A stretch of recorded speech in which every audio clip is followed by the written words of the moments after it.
Get the gallery up. Yeah, hello, welcome, Madeleine, Lucy, Anne, Teresa, Mandira. Hello. Great girl, Shri Animala. Welcome back.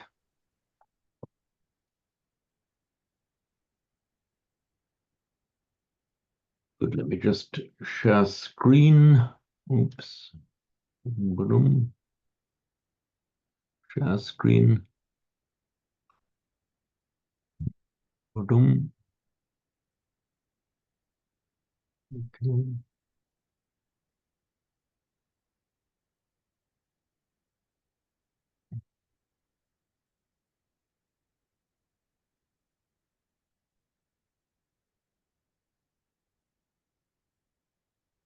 Yeah.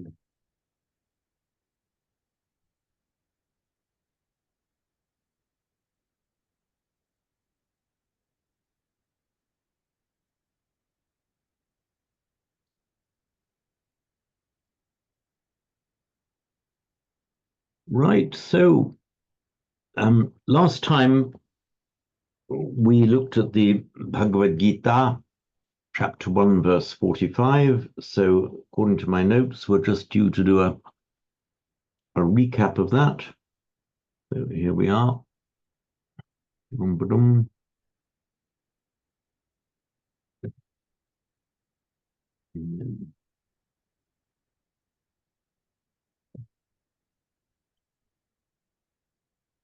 Is that up correctly on screen now?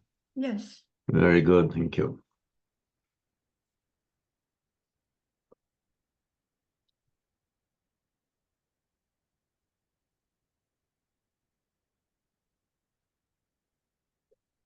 So, Aho bata mahatpapam kartum vyavasita vayam yadraja sukhalobhena hantum swajanamudyataha.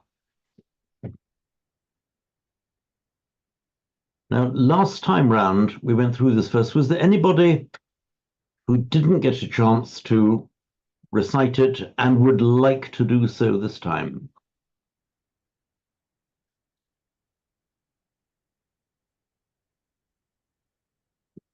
Okay. Yes, I can read it. Yes, please do then, Madeleine. Yeah, yes. Please come in. Aho bata mahatpapam kartum vyavasita vayam yadrajya sukhalobhena hantum svajanam udyataha. Yeah, wonderful. Wonderful. And you avoided the temptation. You were well avoided the temptation to slip into the phonetics of French. Yeah. With just one trivial exception, which I'm almost shy to mention, but I just know there's a tiny bit of French. You say rajium instead of rajyam. But apart from that, wonderful. Thank you. So were there any more before any more recitations before we go into the substance of it again?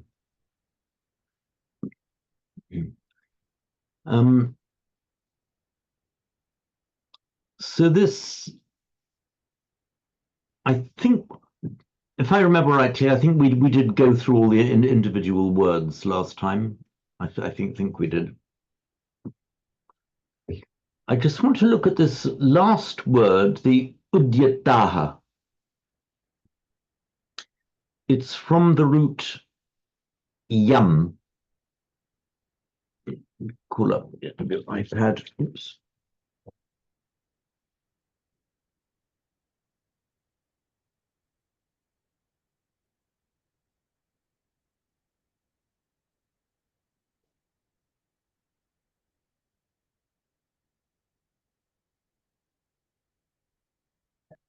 Yum.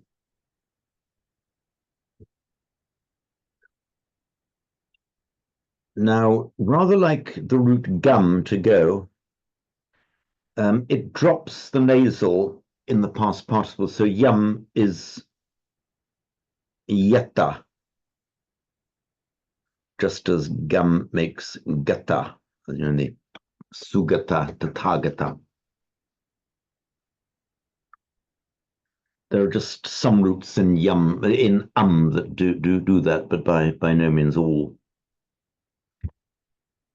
In fact, some of these roots ending in behave in a slightly unusual way. For example, you have the root sham, meaning peacefulness or calm. Now, this root sham, it makes its past part, it doesn't drop the nasal. It makes its past passable with the TA, changes the M to T, which is, sorry, the M to N.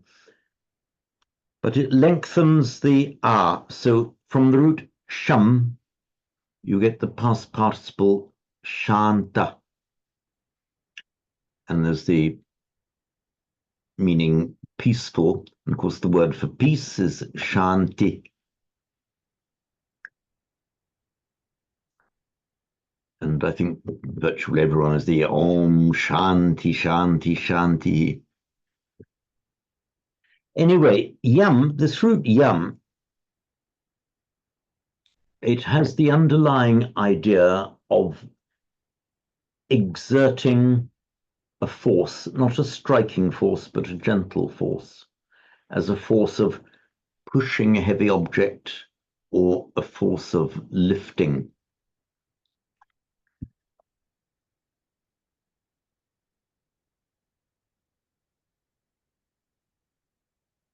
And here we are, so udyata, we are udyataha, which is eager on, intent on. Literally, we have lifted up towards it. We've raised ourselves up towards something. We are intent on it. And it's from this same root, yam, that we get the expression right effort. You know, in the Noble Eightfold Path, we have right effort.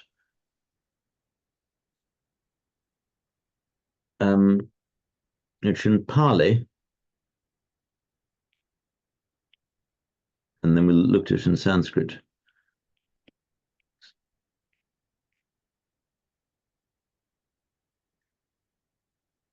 Is samavayama. In Sanskrit,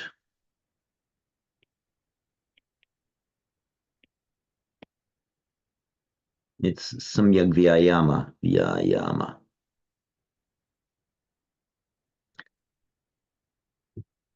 And I'll dwell on this a moment, if I may, because this is a wonderful explanation of how many of these Sanskrit and or Pali words that we use, we say the standard translation into English, vayama means effort. But actually, well, yes, it does kind of mean that. Effort only gets a small part of the story. But you can look into the real, this is a prime example of looking into the real life and feel of the word. So we have the root yam, giving the idea of a gentle force, as I stress, not a violent, a gentle, as in lifting a heavy weight, pushing a heavy object. And it makes the verbal noun, you find it with yama and yama. So take yama as the verbal noun here. Now, if you put the prefix a in front of it, it has the meaning of, in this particular case, of towards. So the ayama would be, as it were, pulling towards yourself, the ayama. The viyama would be pushing away. Ayama, exerting a force to pull something towards yourself. Viyama, exerting a pushing away force. Now, in fact, the word viyama does exist.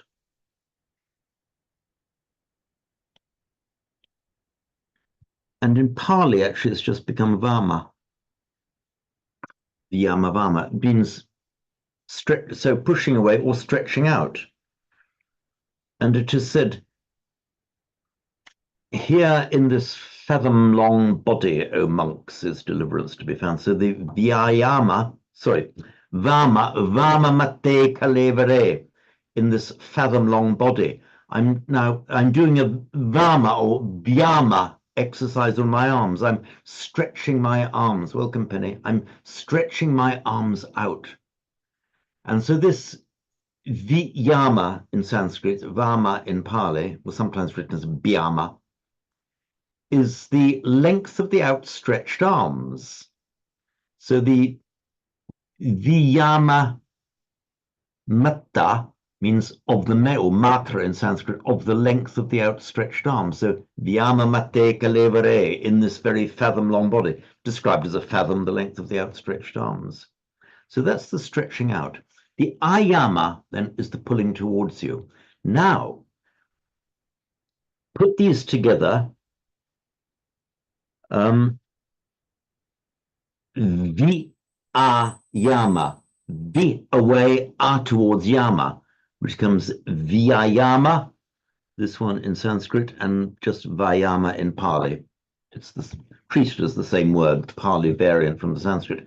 So the vayama, then translated as effort. Now this is, and as in right effort, part of the Noble Eightfold Path. So effort only gets part of the story. If you look at our English word, effort, it's from the Latin, ex fortiare, means to put out strength. You've got some strength that you're shoving out. Effort. Ex fortiare in Latin, ex, out, and fortis, strength. But here, we've got something, got a different tone to the word. It's like a pull of war, a tug of war, rather. You are pulling against the opposing team. They are trying to pull them towards you. You are trying to, they're trying to pull you towards them. You're trying to pull them towards you. It's a dynamic tension. And that sense of the dynamic tension is present in the vyayama, the opposite prefix, the vi, away, a, towards. So the vyayama, it's not just an effort, make an effort, boy. It's more like the dynamic struggle of the right effort, doing the right thing in life, this tussle between the opposing forces of what is skillful and the unskillful. So that's the vyayama, vyayama in Sanskrit. So you will see quite a lot of this root yam, both in the Pali literature and in the Sanskrit literature. And here we have another example of it right here, the udyata. We are raised ourselves up. We've lifted ourselves up. You're intent upon doing it. Ud meaning out or up. So udyata, we are raised up. We are intent on doing what? Hantum, killing, to kill. That's the infinitive form. Swajanam, our own people. So ahobata, alas. Vayam, we, vyavasita, are intent upon, from the root si, meaning to bind. Vyavasita, we have bound ourselves, we've tied ourselves to doing it. It means we are resolved to do it. We are vyavasita, we are resolved. Kartum mahat papam, to do a great sin. And ahobata is just an expression of dismay. Oh, horror, alas, ahobata, mahat papam kartum vyavasita vayam. Yet, here that has exactly the same force as just the English conjunction, that we are doing a great sin, or we are resolved to commit a great evil, yet that, or in that, rajasukha lobhena, by the lust or the desire, the lobha, by the desire for rajasukha, we are udyata, intent upon hantum swajanam, upon killing our own people, Swajana. Now, Rajasukha. Okay, I've parsed the Rajasukha as the joys of kingship, but it could conceivably also mean as a Dvandva compound, Raja Sukha, kingship and Sukha and happiness. It could be construed in either way, because if you just put Raja Sukha, put those two words as a compound, as a samasa in Sanskrit, it could be a Dvandva, meaning A and B, Raja and Sukha, kingship and happiness, or it could be a determinative compound. Sukha, what kind is happiness? What kind of happiness? The happiness that comes from kingship, lordship. It could equally be either.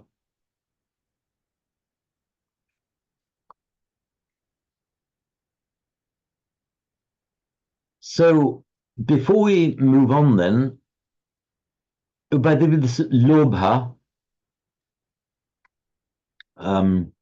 it's one of the the three fires. We have moha, lobha, so the dvesha, which in Pali becomes dosa, the lobha often translated as greed. It is incidentally cognate and from the same root in the European as the English word love.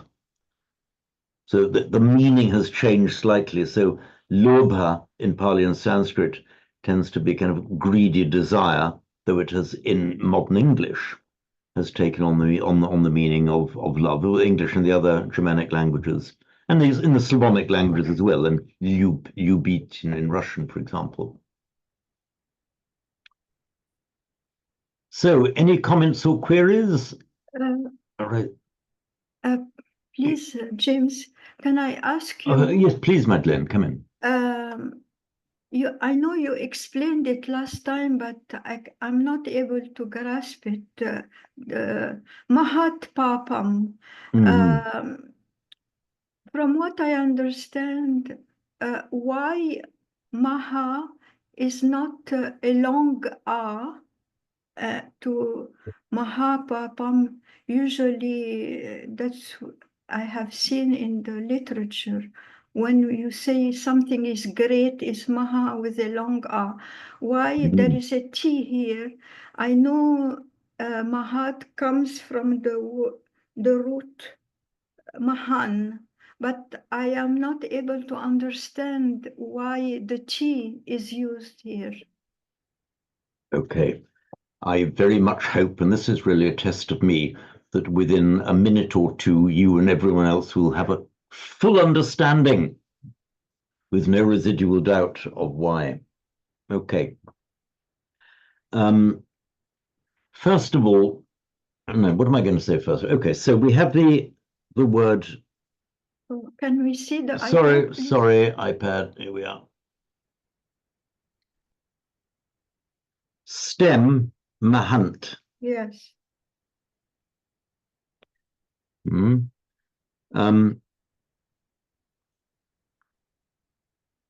It makes normally for these stems in ant like the present participle.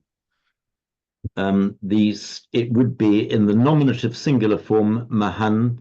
In fact, it's slightly irregular because it becomes mahan. Okay, that is the fully declined nominative, masculine nominative singular. And the accusative is mahantam. And we have the instrumental mahata.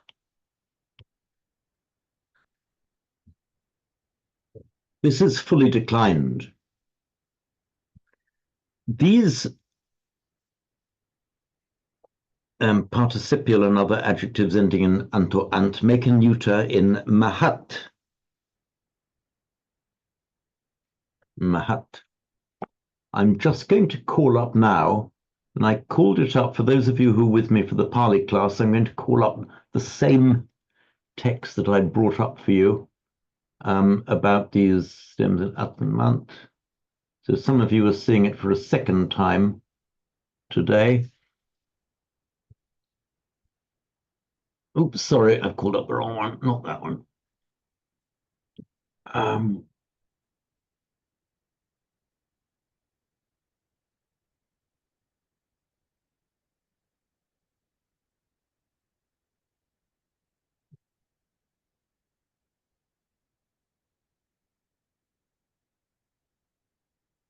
This is the one. Stems in ant, month, and vant, which the ones in ant typically is the present participial stem, and month and vant make adjectives out of nouns. And in Sanskrit, this is the declension of the paradigm that we take, the charan, charat, what I've put the form in italics there below is the neuter form. So charan, charantam, charata, that's how it is. Mahant goes the same way, except that it lengthens the R, mahan, mahantam. So you can, if you want to put the word mahant, its undeclined form, before another word, meaning great something, by far the most common way of doing it is to put it in its combining form, maha. So that maha is the form that it has when it's made into a compound. Yes. As a compound form. Maharaja, the great king. Maharashtra, the state of modern India. Maharashtra, the great kingdom, literally. Although it is far more common to compound them in that way, Maharaja, Maharash, lots of Mahas, you can also optionally treat the word as a separate adjective and decline it as an adjective. Mm-hmm. If you do that, you're going to finish up with this ending, as I've highlighted on the scene, charat, so mahat. So it would be more usual to have spoken about mahapapam, but equally correct to have it a separate adjective, decline it fully, not income, which then becomes mahat papam. So mahat is just the regular nominative accusative neuter form from mahan. Okay. That is clear for me now. I am so pleased. I am so pleased. Yeah, it's clear. Thank you very much. So, for example, Raja makes an accusative Rajanam. So if you wanted to talk about the great king in the accusative, you could make it into a compound adjective plus noun, Maharajanam. You could equally correct it less commonly, far less commonly, but grammatically just as correct. So, say Mahantam Rajanam. So what I think confused you, hopefully only for a moment there, Madeleine, was that the maha as a compound form is by far the more common form, but it's not the only form. Here yes. We see it fully declined. But can we say Mahan Rajan? Instead of... You can, okay. Now let's look at this word. Bring up the iPad again. So we have the stem form, by the way, for king is Rajan. That's the stem form, and it makes an accusative, Rajanam. So, and it makes its nominative in Raja.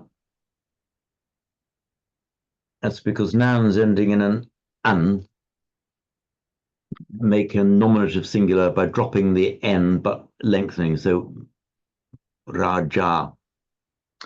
So, if you wanted to say great king, by far the most common form is to put Maha in its combining yes. form, Maharaja. Yeah. Is equally correct, though less common, to separate them out, Mahan Raja. Yes. I mean, I can't remember that I've ever seen Mahan Raja, but it's certainly it's grammatically correct. And equally, the accusative Maharajanam combined or Mahantam, it's a long other, Mahantam Rajanam in its separated and then fully declined form. Okay. Hmm.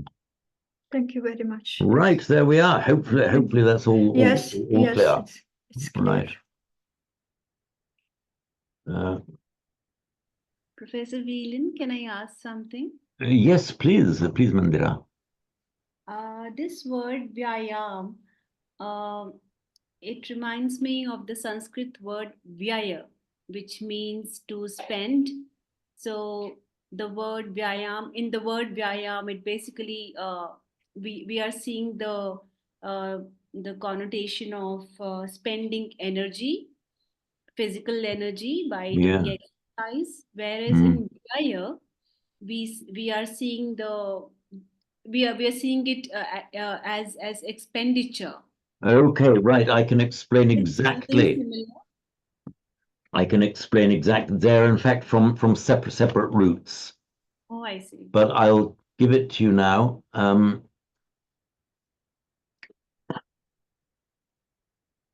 Oops. You're talking about there's the vyaya, which would be written like that. That is actually from the root I, to go. And I makes a verbal noun in aya. This aya, which is the verbal noun from I, you never see it on its own. You always see it. I think I'm right in saying that you only ever see it in conjunction with a verbal prefix, samaya, vyaya, and so on. So vi plus aya, then by sandhi becomes vyaya. Incidentally, in Pali, the y drops out, so you just have vaya in Pali. Vyaya means going off, going away, is the root meaning. And as Mandira then said, it's come to mean expenditure. So the vyaya, the going away, either vyaya of money, vyaya of energy. And sometimes it just means if something is mahavyaya, it means it's very expensive, involving much expenditure. Mahavyaya. That is just. And also, if you use it as a past participle, the past participle of I is regular, becomes ita. So vi plus ita, you make the past participial form of it. So vyaya is the noun, but vita, the ita becomes vita by santi. And that means gone away. It means gone away, but it also means that you are either deprived of it or you have let go of it. For example, the vita midda. If you are non-drowsy, if you're feeling awake and alert, your midda, which is your drowsiness or feeling of sleep, is gone. So in Pali, vita midho. If you're provided you aren't drowsy, you're vita midho. So also vigata in the same meaning from a different root. So there we are. So the vaya, on the superficially, it looks as if it might be from the same root, but in fact, it's from a different root. Correct. Yeah. Thank you very much. Right. So this and it also means vyaya. It also means just to not to go away, but to fall apart, to come to bits. Some of you may recall the very last sentence that the Buddha is recorded as having said, when he said, Vaya Dhamma Sankara Appamadena Sampadeta. in Pali, of course. This is Vayadhamma. But I'll write it in Pali and Sanskrit. So Vaya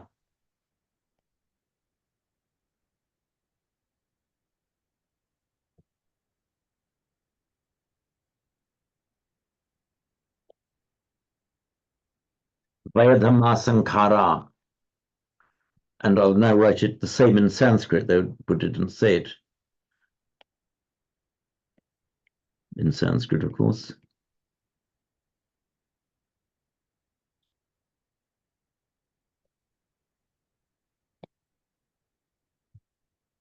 So if the Buddha had been speaking Sanskrit at the time, that's what he would have said. So Vayadhamma Sankara.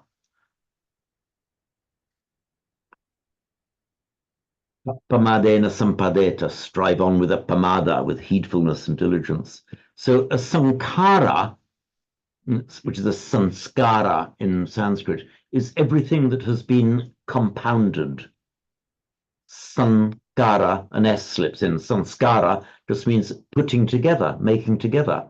So Vayadhamma Sankara, I've heard it translated as impermanent are all conditioned things, which sounds very wonderful and sonorous in English.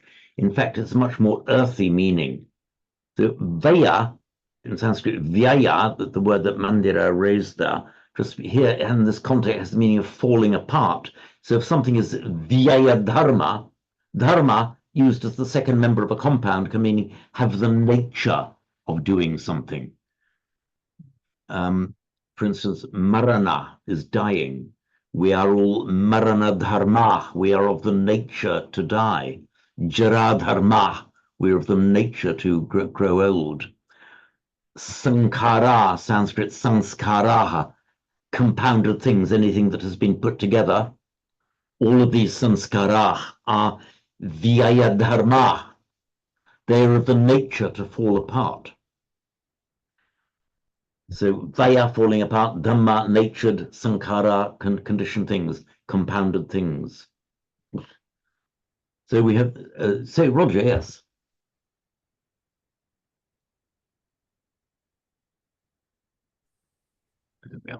James, earlier in the in the Bhagavad Gita, we had Samkara without the S, and it's kind of meant, I think, mixing together. Oh, that's right, yes. Why do we have the S in samskara? Okay. First of all, the is it Sankara with a Sankara or Sankara, I forget, we're mixing together. It's from a root that looks the same, but in fact is a different root, meaning to sweep. So Sankara is just kind of sweeping together, as if you've got a dirt on the floor and you're sweeping it together in one heap. That's the meaning of the, I forget, was it short or long? I forget which was it, Sankara or Sankara. I forget which it was then. Varna Sankara or Varna Sankara. Feeling it was short. I could be wrong. Oh, I'm struggling to find it. Okay. Anyway, while you were finding that, not that bit's, but that's from a different root. Now it just so happens, and it's an anomalous formation. Whenever you get the prefix "some," meaning with, cognate with the Greek, well, classically it's sun, and modern Greek sin, as in synthesis, for example.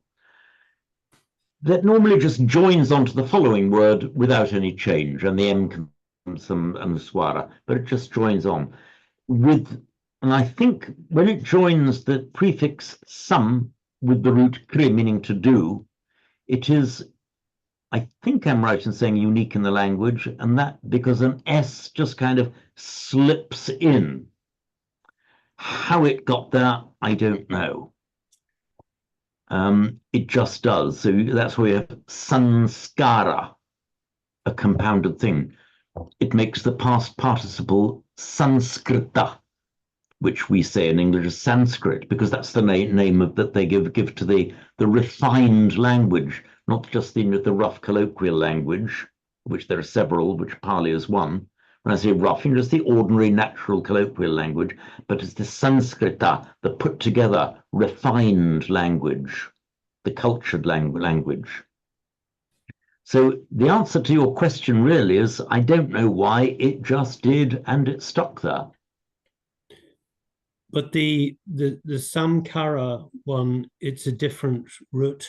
It is a different route. Right. I just remembered coming across it and wondering how it related to samskara. Okay, the answer is the similarity is purely coincidental. They're Okay. words with entirely different roots and different meanings. Thank you. Okay. Oh, I found it. It's in verse 42, actually. Okay. The first first pada of verse 42. Let's go straight to it then.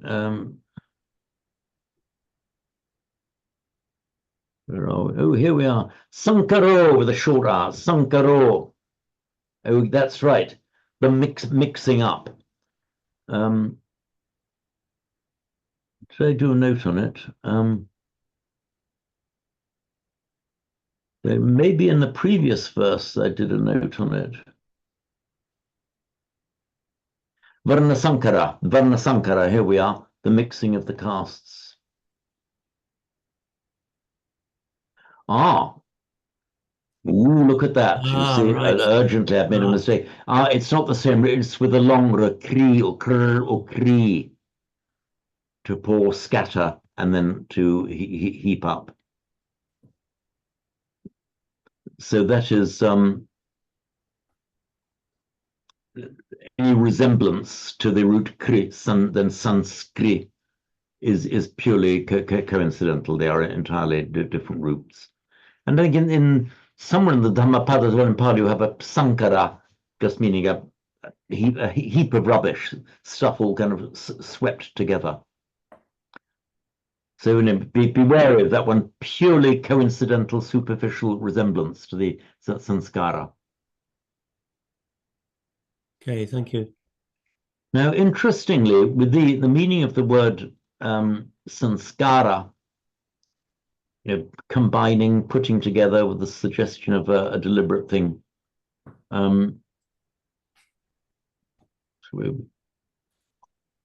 Where were we? Sorry, I've lost my place now. We were just on 45, weren't we? Yeah.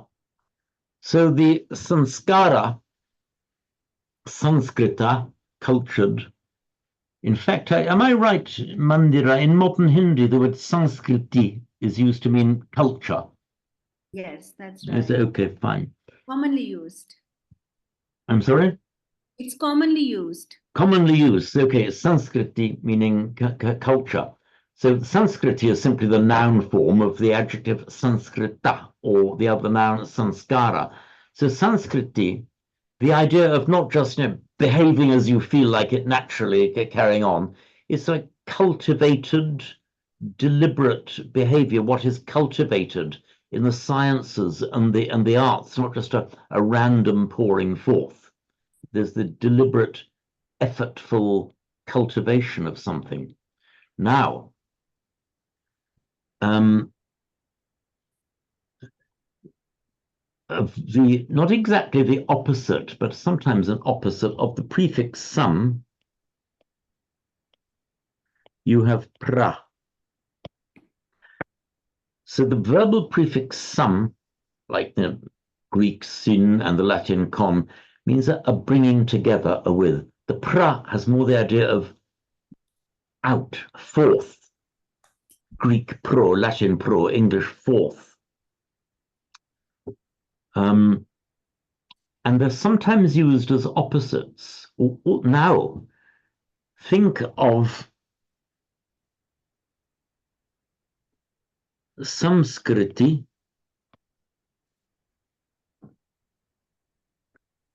that which is collected by human effort.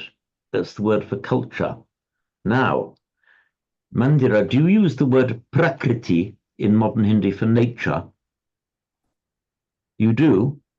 Absolutely. We don't have any other word deriving from, I think, Hindi or Sanskrit besides You this. use And the most commonly used word for nature.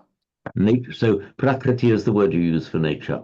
Now, look at those two words together and feel them together. The Sanskriti, the gathering in, the refining. Prakriti is the opposite of the prakriti. Think of nature. Now, prakriti, it's no accident that we have in English via Latin procreation. Prakriti, procreation. What does nature do? It reproduces itself, it procreates itself in all forms of life, plant life, animal life, human life. The nature of nature is to reproduce, to procreate itself. So I thought it's a very beautiful, not exactly a coincidence, that procreation and prakriti have they mean slightly different things, but the underlying meaning is the same. It is of the nature of nature to procreate itself. So now see these two opposite meanings. So think of Sanskriti culture, prakriti nature, like nature and nurture in a sense. Roger. I'm sure I'm wrong here, but is Prakrit anything to do with this? The vernacular sort of language? Yes, it is everything to do with it. Right. Okay. Yeah, because prakriti is a noun meaning nature. You can make an adjective out of that, which is prakrita. So the which in English we call the Prakrits, and we talk about Sanskrit and the Prakrits. There are several languages. Pali is just one of the Prakrits. So it means the natural language. So the Sanskrit Bhasha is the refined, the cultured language. And the Prakrita Bhasha are the other natural languages. In other words, nobody was particularly careful about the grammar. It's just as they were naturally spoken and evolved as naturally spoken languages in distinction. So Prakrit is actually an adjective of virtually opposite meaning to Sanskrit. So they're a pair of adjectives, Sanskrita and Prakrita. So yes, thanks for raising that point, Roger. It's no accident and no coincidence that the Prakrits literally means the natural languages. I have one more question. Yes, please, Mandira. We looked at this word sham, and which makes another word shant, for instance. Yes. So, does it have any connection with shamshan bhumi that we use for a place where it's like a place where dead bodies are burned according to Hindu rituals? Shamshan bhumi.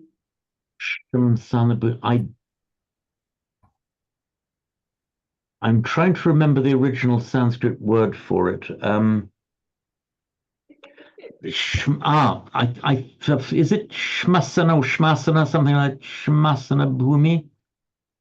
Shamshan. It's in Hindi we use this term Shamshan bhumi. I'm just wondering whether I'm just trying to find it.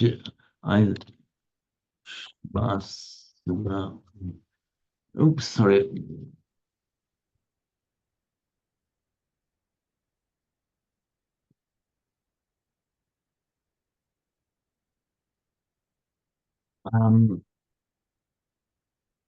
I'm just trying to hang on the Pali English dictionary.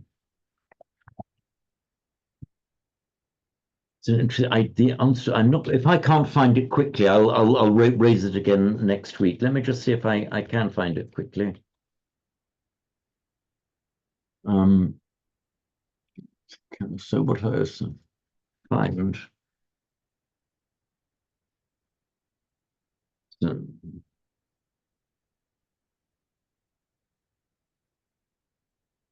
Montana, Lahana, Katasi, there's lots of words for cemetery. Aberdati, Sivatika, Shmashana, that's the one we're looking for. Found it. Shmashana.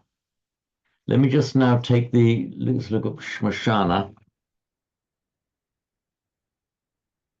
Here we are, Shmashana. Here we are, Shmashana. Oh, no, Shmashana. So now tell me again, how do you pronounce it in Hindi? We say it Shamashana. Shmashana. Ah, okay. I think I. Shamashana. So Okay, it became fact, so Shamashana. strictly in Sanskrit is Shmashana, but you pronounce it Shamashana. Now I'm wondering here, that's very interesting because sometimes you get the popular perception of etymology that may not be academically correct, but in the popular mind it is. So we have our well-known root Sham, meaning calm and peace, from we get Shanti, Shanta, and so on. And it may well be that in the popular mind, you would know better, Mandira, on this one, because you're a native Hindi speaker, that it may be associated with the root Sham, meaning peace, a place of peacefulness. It could be kind of erroneously associated, but in fact, it's not. And Ashma, I think, does Ashma mean, what does Ashma? I think it means, does it mean ash? Let me. Oh, a stone. Ah, a stone. And compound for Ashman. Just stony ground. But the stone it means the elevated place for burning dead bodies. Ah. Maybe from the description that in the previous page. That could be elevated it. Place. Yeah. It could be it because typically it was on a little bit raised bed of stones, wasn't it? Like an altar made of stones.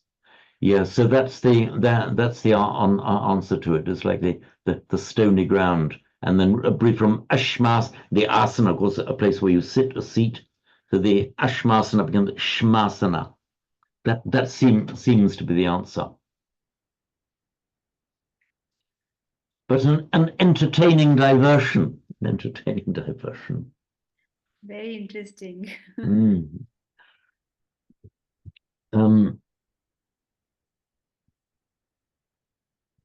Right, goodness me, I forget where we've got to. Have we now completed this verse?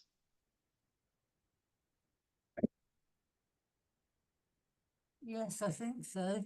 Okay, so before we move on then, is there anybody else who would like to have a go at reciting this verse? And then, if not, I think most of you had a go, and we can move on to the next one, which is and back to the Bodhicharyavatara.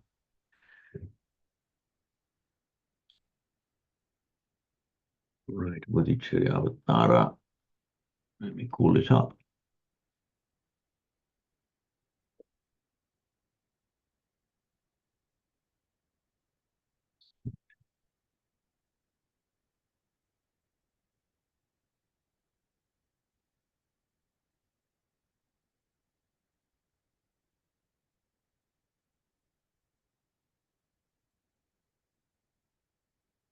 We will get there.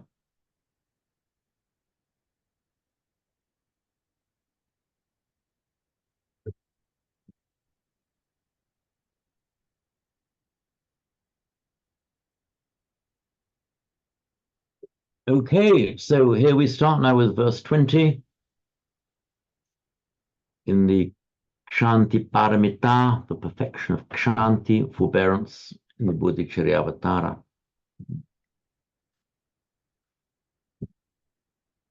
Urasarati ghatan ye pratichanto jayantyarin te vijayanah shurah sheshastu mritamaraka.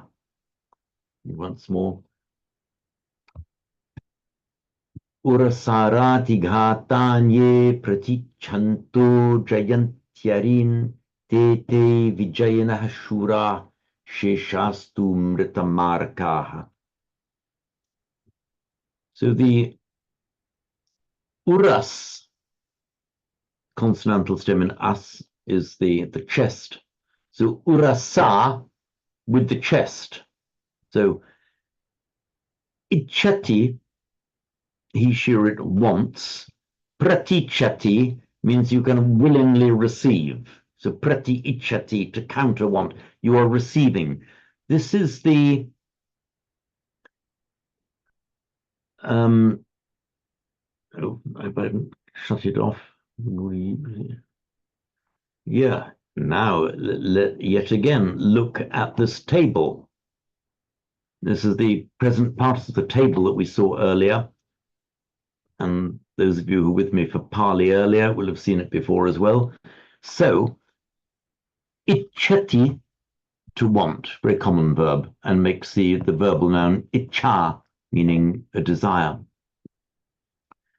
So, ichati will make the present participle stem ichant, nominative singular ichan, nominative plural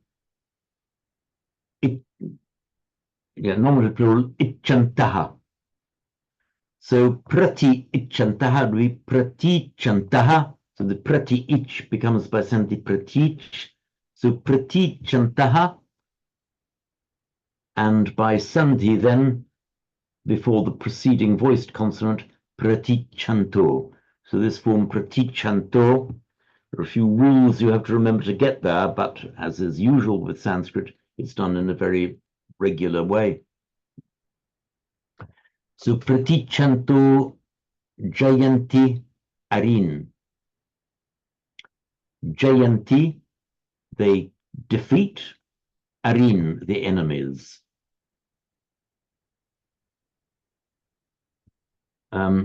So ari is a word for an enemy. I don't know whether Penny, I don't know whether it's there in modern Greek, but in classical Greek, you had the word eris, meaning an enemy. And in the early part of the Iliad, who were the two? Was Agamemnon and was it Achilles? In classical, diasteten erisantes, or diastitin erisantes, you pronounce it in modern Greek. Diasteten, they separated, erisantes, having become enemies. So we've got the classical Greek eri meaning, I don't think it's used in modern Greek, but classical Greek eri meaning enemy, which is exactly the same, barring one little tweak of a vowel, as the Sanskrit ari, meaning enemy. So modern Greek, it's echthros. Echthros. Echthros. Enemy. Okay. So it's very different. Okay, so you just use it. I mean, there were probably numerous words in classical Greek, such a rich language. So that was just, it may have disappeared in the modern language. So Jayanti Arin, they defeat their enemies. How do they do it? By accepting the blows, not by running away, but by accepting the blows of the enemy on their chest. They defeat their enemies. So ghata, this is from this root han, actually, meaning to, let's give you the, oops, sorry, I'm just looking for the iPad. Oh, there we are. So we have our root han, meaning to hit, means the original meaning actually was to hit, and by extension to kill. It makes the past participle This is another one where the N drops out, so you don't have hanta, but hatta. Hatta means killed. And in fact, it's directly cognate with our modern English word hit. And that was the original meaning of it. To hit, then to strike down, then to kill. And in ancient form, it was something like a gna. The g became a h. The gna or gana became hana, but sometimes the g comes back. So this is a real little, I'm not going to use a rude word about it, but it's a real little nuisance, this root hun, because it's very kind of slippery in its shape. And you want to say for they kill, you want to say, ooh, hananti. But no, it's not. In Sanskrit, it becomes gnanti. And a blow, a striking, is a ghata. So normally Sanskrit is so regular in the formation of its words, but from this root han, it's a real slippery one, and there's just a bit of extra learning you've got to do. So just accept then that ghata from that same root han means a blow that is struck. So ye, those people who receiving the enemy blows on the chest, jayantyarin, they defeat their foes. So urasa, instrumental. The arati is that there are several words for enemy in Sanskrit, and this is just this is one actually meaning unfriendly, which is all the word enemy means. In Latin, amicus is a friend, and inamicus, which then becomes inimicus, means your enemy. So it just means the unfriendly, and that's how via French we get the word enemy into modern English. Unami, not your ami, not your friend. So, ye, those people who, there's the relative, those people who, pratichanto, receiving, arati ghatan, the enemy blows, the blows struck by the enemy, urasa, take them on the chest, jayantyarin, those people who, receiving the blows like that, jayantyarin, te, doubled for effect, those very people, those same people, te, just they, vijayana shura, they are the conquerors, the heroes. So they are the real heroes. Sheshastu, the rest, mrita maraka. So mrita maraka, the killers of what is already dead.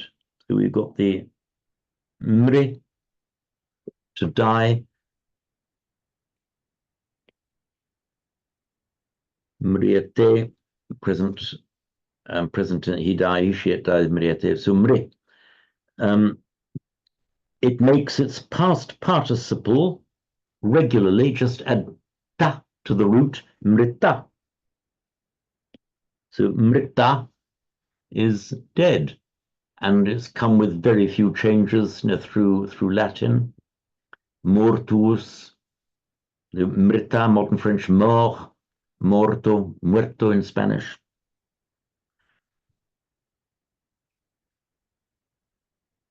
Now you have a causative verb, marayati, from that same root, meaning to cause the death of somebody. And it's also used for putting somebody to death as in a punishment, the death penalty, with marayati, meaning to cause to die. And a person who does that from marayati is a maraka, one who kills, maraka, sure, one who kills or puts to death. So if you are a mrita maraka, You are a dead killer, you know, a killer of something or somebody who is already dead. So in other words, a useless activity that produces nothing. The doer of what is already done. The killer of what is already killed. Mritamaraka.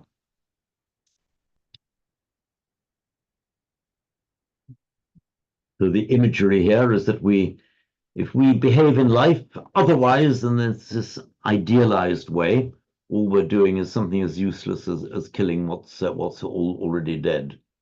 I'm sorry, oops, called up the wrong text. There we are.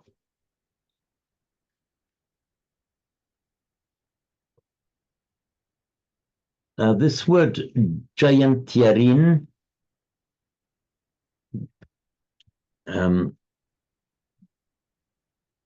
it's our well-known root Ji, meaning to conquer or to defeat. It makes its verbal noun in Jaya. Can we see the iPad, please? Sorry. iPad. Thank you for reminding me. Oops. So we'll get that.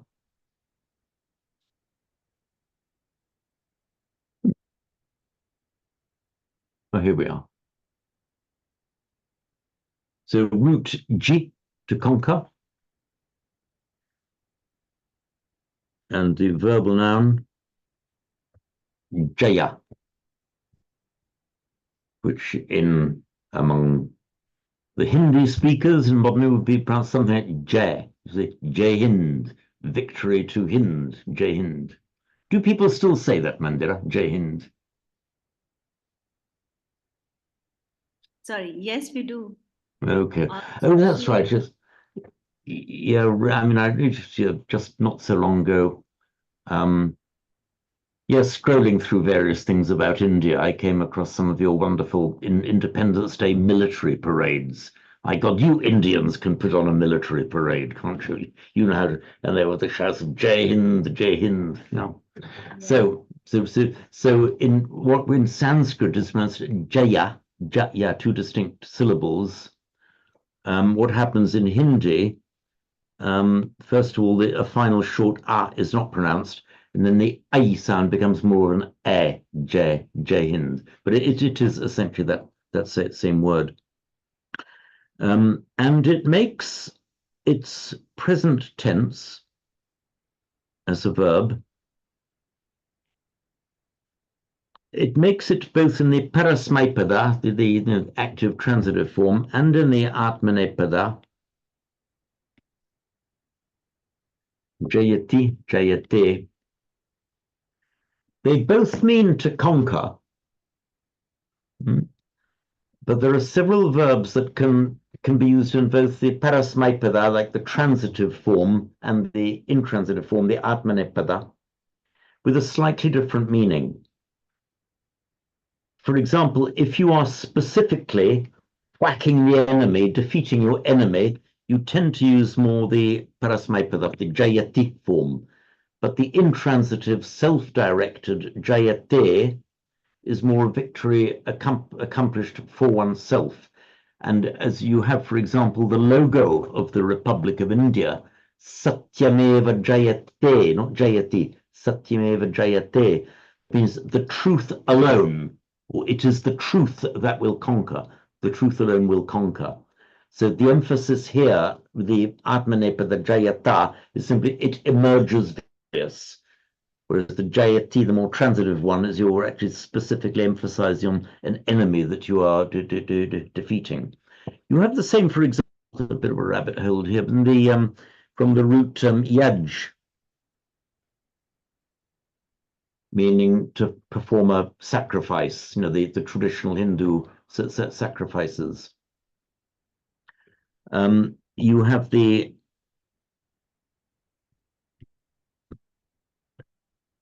transitive form, the parasmaipada form, yajati, and you also have the atmanepada form, directed towards them like a reflexive form. And there is a subtle difference of meaning. So yajati in the Parasmaipada form, yajati, is where the Brahmin performs a sacrifice for somebody else. Specifically, he's requested by a household, requested by any, please Brahmin, come and perform the sacrifice for us. Yajati, he's performing it at the request of somebody else and for their benefit. But yajate is more where the Brahmin is performing the sacrifice purely for his own benefit. That will be that subtle difference between those two forms of the verb.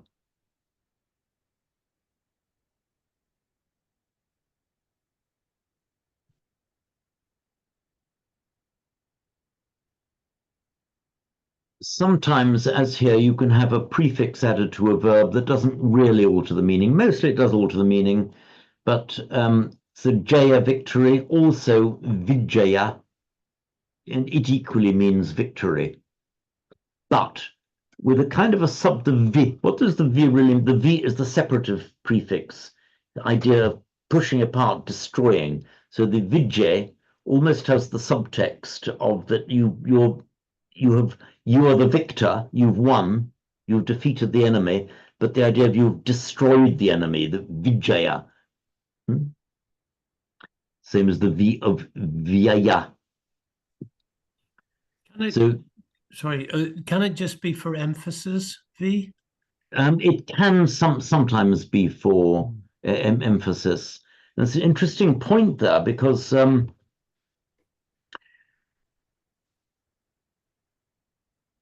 there have been various instances, I can think of two at the moment that I'll mention, where people have said that the V is just for emphasis. And I thought, well, hang on, there's a little bit more to it than just emphasis. We know, I'm going to write the name of the poet. We've got the very famous work by Buddhaghosa, which is the Visuddhimagga, which literally means the path of purification, which in Sanskrit would be Vishuddhimarga. Sorry, here we are. Okay, so whatever, it's just the name of this. It was written in Pali, so its original title was the Visuddhimagga. In Sanskrit, Vishuddhimarga. And it's from the root shuddha, meaning pure. And we have the noun shuddhi, verbal noun, shuddhi, meaning purity or purification. So the path of purification, Visuddhimagga. Now, with the prefix vi, that point that Roger just raised, if we put the vi in front of it, is it just emphatic? Well, you could say that it is, but there's more to it, because the vi, the separative prefix, suggests a throwing out of something, a separation from something. So Visuddhi could have the subtext of the purification, but the getting rid of, the vi, out, getting rid of everything that is impure. So it could have that subtext. And we also have, from the root sham, meaning peace or calm, upashama. In English, we calm down. In Sanskrit, you calm up, but with the same meaning. Upa means up, and so upasama. Same in Pali, just a sa instead of a sha. Upasama, meaning the calming. And you find in several of the Pali texts on meditation, it's about reaching a certain stage, and with the upasama, with the calming of that stage, or calming of the phenomena of that stage, the upashama, upashamat in Sanskrit, from the calming, upasama in Pali, you move on to the next stage, Now, in several cases, you have a vi put in front of the upasama. So in Sanskrit, it would be vi upashama, vi becoming vi by santi, vyupashama. And in Pali, actually becomes just like the vupasama, but it's the same word. So, what's the difference between upashama and vyupashama? Now, I've heard it said that the V is just an intensive form of it, emphatic intensive. That will, well, wait. Upashama just means the calming. The vyupashama suggests a getting rid of something, an abandonment of something. It's not only the calming, but the removal of everything that had stopped that form of calming. So the answer can be, to Roger, yes, it can be treated as an emphatic, but you will often find quite a subtle subtext that there's something that has been got rid of, that has been some undesirable element or an element that you've gone beyond being removed.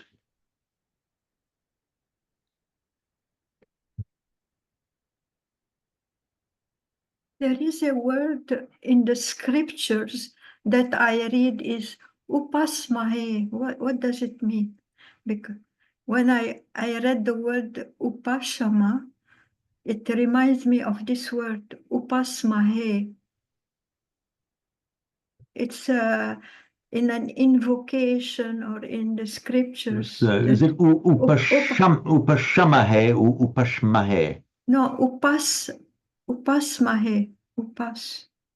Upasmahe. So it's, from what you said, Upasmahe. it sounds like this. Yes. Upashmahe. I don't know if it's sh or s.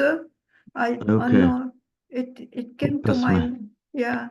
Yeah, I mean, if it were upasham, No, with an e at the end, not ai. In Sanskrit, Yes. it would have to be an ai at the end, not a, because this is the atmanepada imperative form, first plural. Okay, well, so bhavamahi.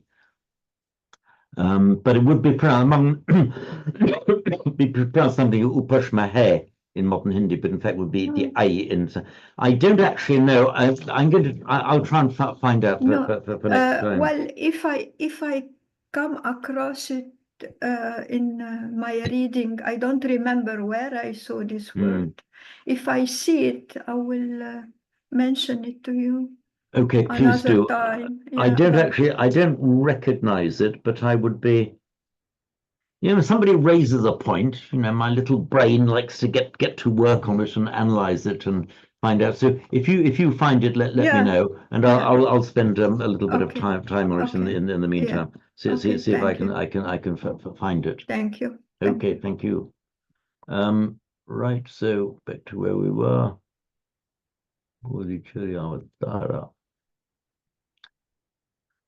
Right, so okay, we're almost at 3 o'clock. So before we wind up, any final comments or doubts about this verse? Roger. Well, the only thing, and maybe we haven't got time today, but I'm not quite sure what it means exactly.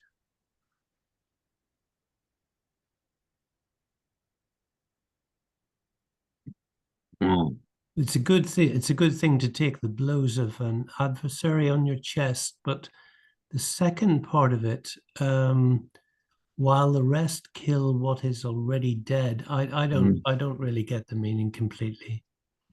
I think it's probably one of these. I mean, straying slightly outside my sphere of expertise here, but I suggest it's kind of a moral exhortation that the true hero on the spiritual path is will just go out and face difficulty face to face, won't be afraid of them.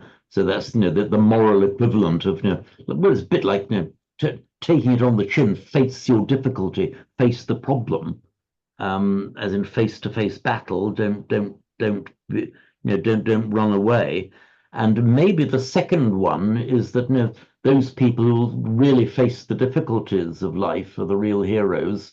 If you do anything else, I think the suggestion here is that, you know, any other path in life is so useless as to be as useless as killing what's already dead. I mean, you aren't achieving anything, you aren't doing anything. So that is, I mean, that's not a very profound explanation, but that's the first one that comes to me. Because normally Shantideva is, you know, fairly clear what is meant. That's the kind of thing I suspect that he meant. But, you know, don't. I think your guess is as good as mine, really. I think, you know, it's metaphorical for a kind of a useless activity, an activity that achieves nothing. I mean, you aren't terribly heroic if you go up to a live enemy and, you know, face to face. That would be the heroic thing to do. But if you go up to the body of an already slain enemy and start hacking that body up, that's not a particularly heroic thing to do, and it's not actually very useful either. In fact, totally useless. I think that's the kind of idea that lay behind it, is the active fight against the living enemy. Sure. Is what is useful. But if you have any further ideas, they will of course be welcome. Of course, be welcome. Okay, so we're just gone 3 o'clock now. So next time round, we will just have a recap and recitation of this verse. Excuse me, James. Yes, Lucy. In French, in the translation of Padmakara, there in that verse they are speaking of hatred but in English there's nothing about that. The real hero are those who are dealing with the hatreds. Something, it's a little bit different. I think the okay, yeah. I think that's probably an interpretation. Maybe, yes. That has slipped into that was a French translation you were reading, was it? It's a French translation, yes. Oh, was that by the Padmakara? Padmakara. Yes, Bodhicharya. Yeah, the Bodhicharya. That is that was probably based on the Tibetan translation. I think yes. I think the Padmakara is primarily a Tibetan-based organization, and that translation may have been taken from the Tibetan I can check because I mean, I don't know Tibetan, but I have a translation directly from the Tibetan here. Is it Padmakara or Padmakara? Good question. I don't know. Do you know, I had exactly the same conversation with a French lady about 15 years ago, and the French lady was talking about this Padmakara. We were speaking in French, they just pronounced it in pure French, Padmakara. And I said, do you mean Padmakara or Padmakara? And she said, Padmakara. I said, but there's an important difference, important. It's a very important difference, because you have the kara and the kara. Yeah. But she was a native French speaker, but she couldn't quite get it, that these are two entirely separate words. The kara actually means a hand, because the kara from kri, to do, the hand is the organ of doing, so it's the kara. But also a different form of the word kara, but from the same root, means making. So the Padmakara would be the lotus hand, the Padmakara would be the lotus maker, that which creates lotuses. So anyway, so I'll check that point. So the Padmakara, or Padmakara as the case may be, to see, I suspect. Anyway, no, I won't say any more before I've actually checked what the Tibetan, the translation from the Tibetan said. But certainly you're right. It's not there. There's nothing about hatred here. Maybe it's implied. Well, you're dealing with all the defilements, with all the kleshas here, including hatred. I doubt whether hatred is singled out. But let me check before next time. Okay, thank you. Okay, thank you very much, Lucy. And thank you all, and see you all hopefully next week then. Thank Thank you. you, Okay, thank you James. then. Thank Thank you. you, Have a good Bye. weekend. Thank you. Have a Goodbye. good week. Bye. Bye. Bye bye. Bye.